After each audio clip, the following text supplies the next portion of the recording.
네, 여의도를 발로 뛰어다니는 두 기자와 함께 정치권의 뒷 이야기를 나눕니다. 여의도 여성시대 오늘도 두 분 나오셨어요. 여당 출입하는 서울신문 김진아 기자 그리고 야당 출입 기자인 한겨레신문 장나래 기자 어서 오세요. 네, 안녕하세요. 안녕하세요. 네, 오늘도 저 CCTV를 향해서 손 한 번씩 갑자기 흔들어 주시고요. 온전해지기 시작하면서 네. 지켜보고 있다. 네, 무섭습니다. 지금 유튜브로 방송 나오고 있습니다. 저희 모습 보고 싶은 분들은 세계는 그리고 우리는 이렇게 검색해서 들어오시면 저희들과 함께 하실 수 있습니다. 오늘 뭐 가장 큰 뉴스는 역시 원내대표 선출이었어요. 김진아 기자, 오늘 김태년 의원이 당선됐는데 뭐 어땠습니까? 하루 일과를 좀 정리해 주시죠. 오늘 어떤 일이 있었는지. 저희가 좀 각오를 했거든요. 늦게 끝나지 않을까. 그러게요. 왜냐면 2시쯤에 시작해서 보통 투표를 하고 뭐 정견 발표하고 이러면은 꽤 시간이 걸리는데 거의 4시 전에 끝나가지고요. 네. 너무 당황스러워서 마감을 좀 빨리 했습니다. 당황스러워서. 네. 부러워요. 내일도 그럴 수 있을지가. 내일 통합당 차례니까. 그렇죠. 부럽더라고요. 네. 그런데 이제 사실 이제 와서 하는 말이지만 누가 될 거야 또 이렇게 살짝 얘기하신 분들이 계셨는데 일단 김태년 의원이 된 이유는 뭔가요? 어떻게 보세요?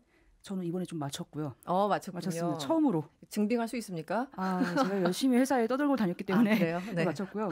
사실 전해철 의원이 좀 앞선다는 이야기는 있었는데 며칠 전부터 약간 기류가 바뀌기 시작하더니 김태년 의원이 좀 앞서고 있다. 좀 이번엔 좀 바뀔 것 같다라고 하는데 좀 보면요. 결선이 없었던 이유가 이번에 김태년 의원이 82표를 얻었거든요. 그리고 전해철 의원이 72표를 얻었는데 과반을 넘었죠. 그래서 결선을 못 간 건데 그 이유가 정성호 의원이 9표밖에 안 나왔어요. 그러니까 이번에 너무 경쟁이 친문 간에 너무 치열했기 때문에 완전히 갈라졌네요. 분산되지 않고 몰렸던 거죠. 그래서 결선 없이 갔었던 거고요. 또 하나의 이유가 재선. 그러니까 재선이라기보다는 그 재수를 했기 때문에 동정표가 좀 있었습니다. 이번에. 동정표도 좀 크죠. 네. 저번에 이인영 원내대표에 비해서 밀렸기 때문에 이번엔 좀 도와줘야 되지 않겠냐 이런 것도 있었고요. 또 하나 이유는 초선 의원들 몇 명한테 전화도 돌려봤는데 그쪽에서는 좀 정책을 아는 사람, 좀 입법을 잘할 수 있는 실력 있는 사람을 좀 원했다고 하더라고요. 근데 김태년 의원이 말씀드리면 정책위의장 2017년 문재인 정부 출범할 때 정책위의장을 했었거든요. 정책위의장. 그래서 누구보다 문재인 정부에 대한 철학과 뭐 정책을 가장 많이 잘 알고 있고 또 그 당시에 추진력이 굉장히 뛰어났었거든요. 그걸 좀 인정받아서 초선 의원도 이런 걸 아는 것 같고요. 또 마지막 이유는 친문 핵심에 대한 견제가 좀 있었던 것 같은 게 그 비주류 표라고 할 수 있는 그 정성호 의원 표가 9표밖에 안 나왔다는 거는 비주류도 친문을 찍었다는 얘기일 수가 있거든요. 근데 왜 그게 이제 김태년 의원한테 몰렸을까 보면은 정말 친문의 핵심이자 진짜 친문이라고 하면은 전해철 의원이거든요. 근데 전해철 의원하고 결을 같이 하는 이제 홍영표 의원이 당대표에 나온다는 얘기가 굉장히 많기 때문에 당대표도 원내대표도 모두가 친문 핵심 의원이라면 좀 아니지 않겠냐. 김진아 기자 분류법에 따르면은 전해철 의원은 찐문 뭐 이렇게 되는 찐문입니다. 건가요? 찐문이다. 찐문이고 약간 김태년 의원은 친문이다. 네, 친문 정도이기 때문에 이거 안 들으셨으면 좋겠는데 어찌됐든 그렇게 되기 때문에 너무 친문에게만 핵심에게만 물려두면 좀 당이 그렇지 않겠냐 해서 약간 친문의 색이 조금 였고 수위 조절을 했다 한마디로 하는 김태년 의원한테 좀 간 것 같습니다. 그렇군요. 그래도 뭐 아까 말씀하신 것처럼 싱겁게 끝나서 혹시 미안한 얘기지만 전해철 의원은 어떤 반응을 보였나요? 끝나고? 전해철 의원의 반응은 사실 특별히 저희가 취재를 못했고요. 왜냐하면 주목받을... 김태년 의원한테 바로 기자간담회가 시작해서 향후 어떻게 할 건지 그게 더 궁금했기 때문에 좀 어쩔 수가 없었습니다. 김태년 의원은 약간 선거 전략? 어떻게 읍소 전략을 했습니까? 어떻게 했나요? 정말 이렇게 말하면 좀 이상할 수도 있겠지만 무릎이 없이 다녔습니다. 무릎이 없이. 그러니까 정말 낮은 자세로 한 번만 살려달라. 읍소를 정말 하나하나 의원한테 다 했다고 하고요. 심지어 오늘 좀 특이했던 게 기자들한테 정견 발표문을 미리 줬거든요. 좀 기니까 받아치기 힘드니까요. 줬는데 갑자기 마지막 1분 30초 동안 준비되지 않은 멘트를 했어요. 거기서 보면 이번 원내대표 선거 재수다. 더 이상 저에게 원내대표 선거는 없다. 정말 일하고 싶다. 완전 배수해지는 청거거든요. 그러네요. 그를 들었던 어떤 뭐 중진 의원은 정말 감동받았다. 이렇게 읍소까지 하다니 도와주지 않을 수 없지 않겠냐. 이런 반응도 했었기 때문에 절박함이 정말 절박함을 보였다. 게다가 또 이제 정책 쪽에 또 강점을 보이는 여러 가지 사안들이 다 맞아 떨어졌던 거죠. 그렇군요. 혹시 통합당에서는 뭐 반응이 있었습니까? 오늘 원내대표 선출에 대해서 유심히 봤을 것 같은데. 뭐 공식적인 반응은 없었지만 김태년 의원에 대해서 그러니까 추진력이 되게 좋다는 평가를 받는다는 게 네. 야당 입장에서는 사실 그대로 밀고 나가는 거 아니냐 이런 우려를 좀 낳게 하는 부분인 것 같고요. 네. 그래서 지금 근데 후보들이 지금 두 후보가 있는데 두보 다 이 김태년 후보와 뭔가 김태년 이제 원내대표죠. 뭐 뭔가를 맞춰본 적이 없기 때문에 좀 합이 어떨지 이런 부분에 대해서는 좀 예측하기가 아직은 좀 힘든 어렵다. 부분이 있는 것 같습니다. 김태년 의원에 대해서 약간 간략하게 잠깐 얘기를 해주셨는데 또 모르시는 분들이 있으니까 정치 이력을 좀 설명해 주시면 어떻습니까? 빠르고 스피디하게 말씀을 드리면요. 네. 김태년 신임 원내대표 이번에 사선이 됐거든요. 사선 중진이고 전남 순천 출신입니다. 이분이. 그리고 경희대 수원캠퍼스 총학생회장을 지내면서 민주화 운동을 했고요. 네. 그때 인연을 삼아서 2002년 대선 경선 당시에 노무현 후보 선거대책본부 성남 공동본부장을 맡으면서 정치권에 입문을 했고요. 네. 그 이후에 2004년에 17대 총선에 당선되면서 여의도 정치에 입성을 했는데요. 뭐 예산결산특별위원회 민주당 간사 그러니까 핵심 보직을 맡은 거였죠. 그러네요. 거기 이제 아까 전에 말씀드렸다시피 정책위의장 등을 맡으면서 정책통으로 분류되는 그런 중진입니다. 친문 중진. 예. 지역구는 성남 수정. 예. 네. 그렇군요. 아까 이제 정견 발표하면서 읍소 작전을 펼쳤다. 김태년 의원이 더 이상 저에게 원내대표 선거는 없습니다. 일하고 싶습니다. 이렇게 강력하게 얘기를 했다고 하는데 이제 바로 됐잖아요. 바로 그렇죠. 선출되고 나서는 어떤 포부를 밝혔나요? 바로 선출되고 나서 이렇게 말을 한 게 이제 역대 최악의 20대 국회를 좀 반복하지 않으려는 의지가 좀 보인 게요. 뭐 야당하고 같이 해서 좀 잘 해보겠다. 무엇보다도 코로나19 사태가 심각하니까 여기를 벗어날 수 있는 그런 경제 위기를 극복할 수 있는 그런 정책 법안들을 하겠다라고 강조를 했고요. 또 무엇보다도 뭐 당정청, 소통, 강화 이런 거를 좀 강조를 했습니다. 아무래도 친문 의원이다 보니까 전임 이인영 원내대표 시절보다는 청와대하고 관계가 더 끈끈해질 수 있는 거죠. 네, 당정청, 뭐 내부 토론을 좀 더 치열하게 하자 그렇죠. 이런 얘기들. 사실 이번에 원내대표가 중요한 게 원구성이 가장 중요하잖아요. 굉장히 중요하죠. 네, 어떻습니까? 그 원구성도 지금 슬슬 얘기가 나오기 시작한 게 민주당에서 이제 거대 여당이 됐으니까 예산결산특별위원회가 정말 중요하거든요. 예산을 다 확보할 수 있으니까요. 거기랑 법제사법위원회를 가져가자 이 얘기가 나오는데 앞으로 신임 원내대표 그러니까 미래통합당 원내대표하고 그거에 대해서 어떤 협상을 할 수 있을지가 조금 저희로서는 두렵죠. 예, 후덜덜한 부분입니다. 법사위도 워낙 중요하고 약간 아까 문지기 같은 표현을 썼는데 문지기의 역할도 하고 또 예결위는 워낙 또 돈과 관련된 거라서 또 하나 또 중요한 게 제가 깜빡했는데 7월에 공수처가 출범하거든요. 그렇죠. 공수처 출범할 때 이제 여당의 주도로 공수처장을 임명할 수 있는 과정을 밟을 수 있을까? 그것도 굉장히 중요하고요. 네, 공수처 출범 문제. 그리고 김태년 의원 같은 경우는 이제 초선 의원들의 마음을 사기 위해서인지 상임위 당신들이 원하는 거 내가 최대한 반영해 줄게. 나 좀 뽑아줘. 뭐 이런 거 아니었어요? 초선뿐만이 아니라 제가 듣기로는 재선 이상급도 약간 물밑에서 협상이 이루어졌던 것 같거든요. 근데 정말 신기한 게 이번 초선 의원을 제가 전수조사를 해봤는데 국토위 산자위를 가겠다는 의원이 거의 절반 이상이었거든요. 그렇군요. 여기가 굉장히 치열한 건데 과연 정말 약속한 대로 초선 의원들을 집중 배치할 수 있을지 이것도 조금 의심이 되는 부분이긴 한데 잘 하시겠죠. 네, 이렇게 영혼 없이 알겠습니다. 이인영 전 원내대표죠. 이제 전 원내대표가 마지막 회의할 때 사무처 직원들이 판말 들었습니다. 제가 굉장히 좋아하는 드라마 대사인데 이것을 패러디했어요. 이인영과 함께한 모든 날이 좋았다. 네, 진짜 그랬습니까? 좋았을까? 약간 의심이 되기도 하지만 그래요? 그래도 당직자분들이 되게 수고했다고 많이 좋게 평가를 하는 게 이인영 원내대표가 사실 그런 우려가 있었거든요. 전대협 의장 1기 출신이어서 1기 의장 출신이어서 좀 약간 강성이지 않겠냐. 좀 깐깐함 뭐 이런 기자들 사이에서는 좀 소통이 안 될 수도 있지 않겠냐. 그런 우려가 있었는데 생각보다 굉장히 잘 했던 게 임기 마지막인데도 불구하고 패스트트랙 그때 이제 지정됐던 공수처 법안도 통과시켰죠. 그리고 또 집권여당 원내대표로서 또 과반 이상의 의석도 확보할 수 있는 그런 도움이 됐기 때문에 정말 일을 잘 했고 완수도 했다. 이런 좋은 평가를 받아서 당직자들이 박수를 쳤습니다. 여당의 원내대표로서는 성과가 분명히 최대한 있었고 할 수 있었던 거죠. 근데 사실 이제 원내대표가 중요한 게 일 처리 잘하는 것도 중요하지만 결국은 출입 기자들과의 스킨십도 굉장히 중요하잖아요. 스킨십이 조금 우려됐던 부분인데 계속 우려가 지속됐습니까? 아니면은 좀 나아졌습니까?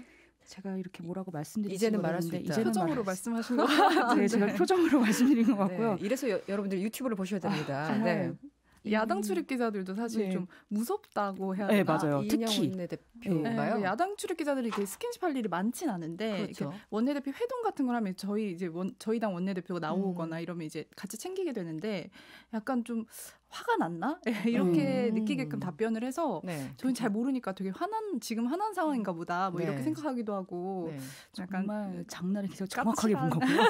약간 까칠한 면도 있고 좀 저희가 물어봤을 때 그런 걸 질문이라고 해? 이런 느낌의 그런 것도 있었긴 했는데 사실 좀 개별적으로 뭐 식사를 같이 하거나 그러면 굉장히 좀 따숩고 약간 아재 개그를 해서 저희가 그걸 못 알아들어서 화를 낸 걸 수도 있겠지만 그래도 좀 괜찮은 분이었습니다. 이인영 원내대표가 아재 개그를 시도했다고요? 아재 개그를 하는데요. 그게 약간 좀 이 표현이 맞는지 모르겠는데 막아뜨는 뭐지?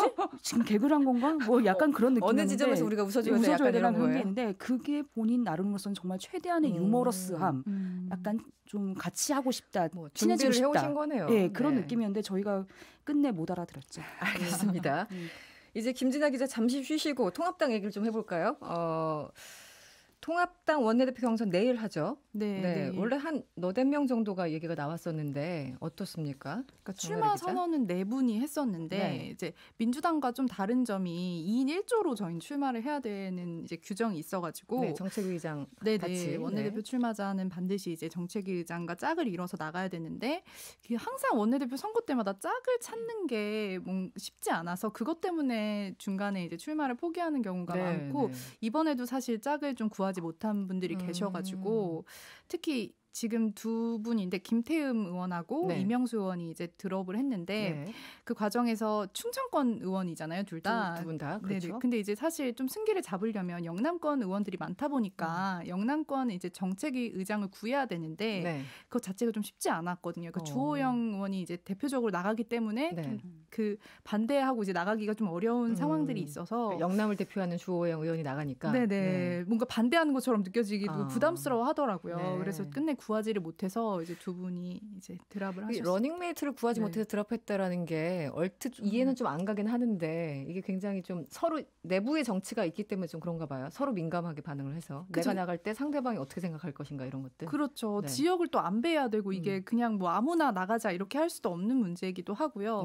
그렇죠. 특히 영남권에서 그러니까 다 최다선이 나가는데 거기에 좀 반기를 들어가지고 이제 나간다는 그런 이미지를 주는 거에 대한 부담이 좀 컸던 것 같습니다. 내일 오전부터 이제 원내대표 선출을 앞두고 5시간 마라톤 토론을 한다 이렇게 얘기를 들었어요. 굳이 마라톤 토론을 하는 이유는 뭔가요? 5시간까지는 아니고요. 저희 정말 퇴근하고 싶고 부러운데 최대 5시간. 네, 그렇죠. 최대로 잡은 거고 10시에 이제 시작을 해가지고요. 그러니까 마라톤 토론이라는 게 이제 처음 저희 정견 발표만 보통 하고 이제 선출을 했었는데요. 이번에 초선 당선자들이 이제 깜깜이로 계속 진행이 됐다 이런 부분들을 문제 제기를 하면서 이제 끝장 토론회를 한번 해보자 이런 제안을 했었거든요. 이제 이런 요구를 받아들인 거라고 볼 수가 있고요. 그러니까 내일 일단 진행은 모두 발언하고 공통 질문 시간이 있고 상호 주도 토론이라고 해서 서로 이제 주고받는 시간도 있고요. 그다음에 이제 이후에는 점심을 먹고 현장 즉석 질문을 받는 시간이 있는데 이건 이제 선관위에서 그러니까 통합당 선관위에서 먼저 이제 당선자들에게 질문을 취합을 해서 이제 그걸 이제 질문해서 즉석에서 이제 답을 듣는 그런 시간도 갖게 됩니다. 형식만 보면 뭐 대선 후보나 아니면 국회의원 후보들 실제 그 캠페인 과정에서 하는 그런 걸 그대로 적용을 시키는 거네요. 그렇죠. 그래서 뭐 이거 토론 같은 거 하는 걸 알고 나도 나갈 거 이런 분도 계시더라고요. 이렇게 하면 내가 더 말 잘하는데 유리한 거 아니냐. 뭐 이렇게 하시는 현장에서 그게 좀 많이 표심에 작용을 하더라고요. 이번에도 그러니까 민주당 원내대표 경선에서도 그 연설이 좀 많이 작용을 했다고 합니다. 정견 발표가요. 그렇죠. 저희도 지난번 선거 때도 김재원 정책위 의장의 그 연설에 감명을 받았다면서 투표를 바꿨다 이런 분도 계셨었거든요. 그래서 분명히 이게 좀 갈릴 수도 있을 것 같다라는 생각이 분명히 들더라고요. 아무래도 이제 초선 의원들을 겨냥한 또 그들의 요구이기도 했고 그래서 여러 가지 어떤 효과 혹은 부작용이 있을까 각각 그 후보들마다 굉장히 고심스러운데 결국은 마라톤 토론에서 좋은 성적을 보이는 사람이 승자가 될까요? 아니면 토론과 무관하게 이미 찍어놓은 사람 마음속으로 또 있을 수도 있어서 이게 좀 헷갈리는데 어떻게 보십니까? 이게 저도 헷갈려서 물어봤거든요. 근데 항상 이렇게 오늘도 사실 김태년 원내대표도 마찬가지고 좀 변수가 있잖아요. 근데 이렇게 물어보면 나는 이미 정해놨다 이런 분들이 많기는 해요. 네네. 나는 이미 정해놨다. 통합당 의원들 중에서. 네네. 네. 대부분 이제 초선의 경우에는 잘 모르기 때문에 그렇죠. 내가 좀 내일 이런 거 물어보고 판단하겠다. 최종 판단은 내일 하겠다. 이런 분들이 초선 중심으로 좀 있고 아무래도 그 위로는 이미 아는 사람들이기 때문에 그렇죠. 이제 이미 다 정해놨다. 이렇게 말씀하시는 분들도 계셨습니다. 지금 주호영 의원이 뭐 대구 영남권의 이제 대표 주자로 나온 격이고 또 권영세 의원 같은 경우는 서울 수도권을 대표하는 선수로 이제 나온 격이어서 당내에서도 약간 지역 간의 싸움 보이지 않는 신경전이 있어 보이기도 하는데 이 지역만 고려할 때는 누가 우세한 겁니까? 그러니까 지역만으로 봤을 때는 주호영 의원이 많이 이제 우세한 역선택의 거죠. 가능성은 혹시 없는가 해서. 그게 이제 영남당에 대한 우려로 이제 받아들여질 수가 있어서 수도권 의원들 중에서 당선자들 중에서도 이번에는 수도권에서 나와야 되지 않겠냐라는 게 분명히 있긴 있고요. 그리고 특히 둘 다 이제 영남권에다 정책위 의장은 충청권이다 보니까 이제 수도권이 없다. 그걸 어떻게 이제 할 거냐 이 부분을 이제 지적하는 목소리가 있어서 뭔가 단정적으로 한쪽이 유리하다 이렇게 말하기는 좀 어려운 상황인 것 같습니다. 네. 그런데 그냥 뭐 역선택이나 이런 변수 배제하고 그냥 지역만 봤을 적에는 뭐 주호영 의원이 조금 앞서가는 듯한 모습을 보이기도 하고 참 어렵네요. 내일 가봐야겠네요, 정말. 오늘 선거가 진짜 어려운 것 같아요. 다들 모르겠다고 하시니까. 네, 어쨌든 이제 심재철 원내대표도 자료를 내놓게 됐는데요. 고별사를 했어요. 뭐 어떤 내용들이 나왔습니까? 네, 오늘 이제 5개월의 임기 마치고 오늘 고별 간담회를 열어가지고요. 그러니까 총선 참패 관련해서 이제 이야기를 좀 했는데요.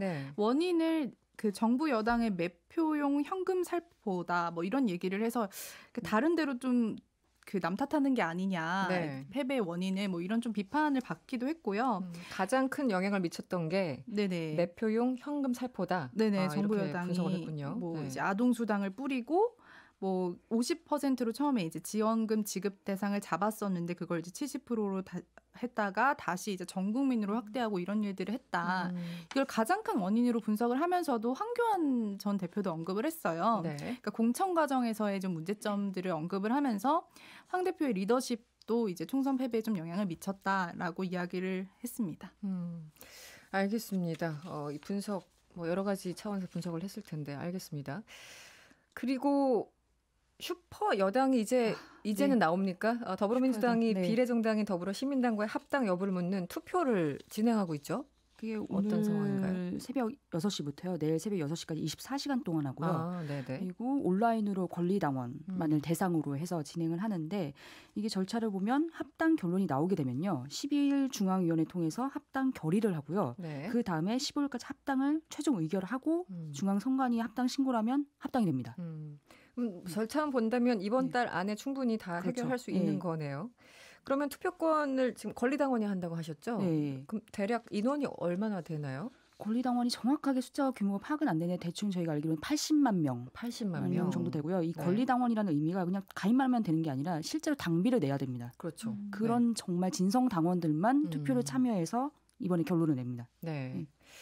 뭐 당원마다 이게 80만 명 정도인데 80만 개의 의견이 있을 텐데 어쨌든 다들 어때요? 이 당원 게시판을 보면 약간 좀 흐름이 잡히나요?